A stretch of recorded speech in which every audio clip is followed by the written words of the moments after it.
La question de l'aide juridique est une question absolument fondamentale pour la société parce qu'il n'y a pas de vraie démocratie s'il n'y a pas d'accès pour tous à la justice et les projets du gouvernement sont une attaque absolument frontale contre l'accès à la justice. Les budgets existent évidemment si on regarde les conséquences de la crise actuelle.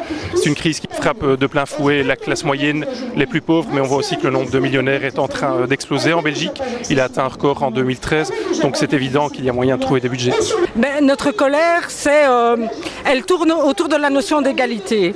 Il est nécessaire et fondamental pour une démocratie qu'elle donne le droit à tous ses citoyens d'avoir accès à la justice. Or déjà aujourd'hui, c'est loin d'être le cas, mais on va approfondir le fossé, notamment pour les jeunes et les jeunes les plus précarisés. Donc ça me paraît totalement inacceptable et comme je l'ai dit, cela vient compléter d'autres mesures. On voit qu'à Charleroi, on criminalise les pauvres. Ça émane d'autorités dites progressistes, c'est hallucinant. On voit que les sanctions administratives qu'on veut adopter, elles aussi posent problème en termes de démocratie parce qu'elles touchent à la logique de la séparation des pouvoirs. Le fonctionnaire sanctionnateur est à la fois juge et partie. Elles touchent aussi à l'égalité parce que je me demande bien comment on va pouvoir expliquer à des jeunes la légitimité de décisions qui, en fonction des communes, sont totalement différentes. Et quelle est l'opinion de vos collègues parlementaires sur ce projet de réforme? Au moins que la ministre reprenne le contact avec les représentants des avocats, qu'elle discute avec eux d'égal à égal, qu'elle arrête de les mépriser, parce que jusque-là, à chaque fois qu'on l'interpelle, elle dit qu'elle les a rencontrés, mais dans les faits, elle ne tient absolument pas compte de ce qu'ils disent. Donc pour nous, il y a un minimum de respect des représentants de cette profession que la ministre doit avoir. Et il n'y a pas que vers eux qu'elle a des mépris, on a l'impression qu'elle méprise tout le monde. Voilà. Égalité soutient cette action de la société civile pour la défense de l'aide juridique parce que un de nos combats importants, c'est la lutte contre la discrimination et pour l'égalité. Et donc bien sûr, le fait que les citoyens aient accès de manière égale aux droits, c'est vraiment un point essentiel pour nous de notre charte. En plus, il faut dire qu'il y a quand même de plus en plus des problèmes de violence policière, de criminalisation de la jeunesse, de lutte contre le terrorisme, d'extension, disons, de la répression contre toute une couche de la population et que beaucoup de ces gens ne déposent pas plainte ou ne défendent pas leurs droits parce que la justice est trop chère. Donc elle est déjà trop chère même pour les gens qui ont des revenus décents. Alors ne parlons pas de ceux qui sont sans revenus, qui sont précarisés, ce qui est le cas de plus en plus de jeunes, ce qui est bien sûr le cas des sans-papiers.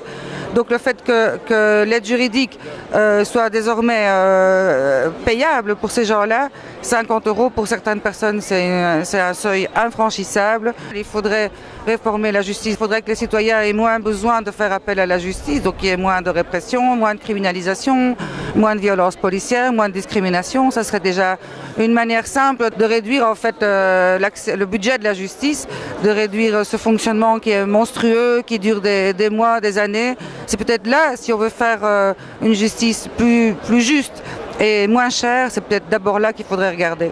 Nous recevons toute demande en tant que service social généraliste et donc de soutien effectivement dans des démarches pouvant amener à consulter un avocat Prodeo dans le cadre effectivement de la défense des sans-papiers, la défense des droits sociaux qui sont bafoués et donc permettre aux gens d'introduire des recours.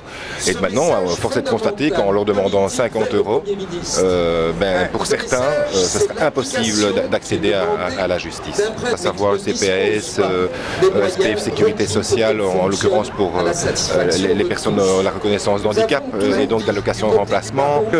Ce sont des fondamentaux de la démocratie qui sont en cause ici. L'accès à la justice, parce que derrière l'aide juridique, c'est en réalité le droit pour chacun de sauvegarder les droits que la loi lui accorde.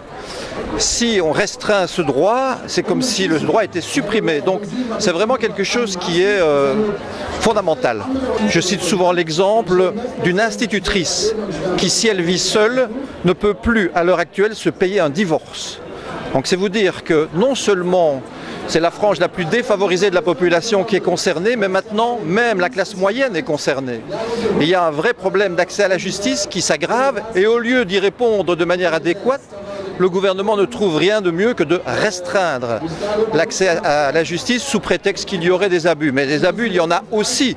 et même davantage chez les riches, chez les gens qui ont les moyens de se payer, pour qui l'accès à l'avocat n'est pas une barrière.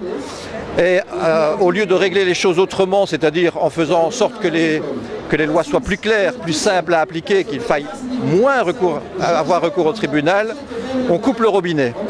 Je crois que ça va créer de grosses frustrations et le gouvernement ne se rend pas compte que ces frustrations vont lui coûter plus cher que le financement correct de l'aide juridique.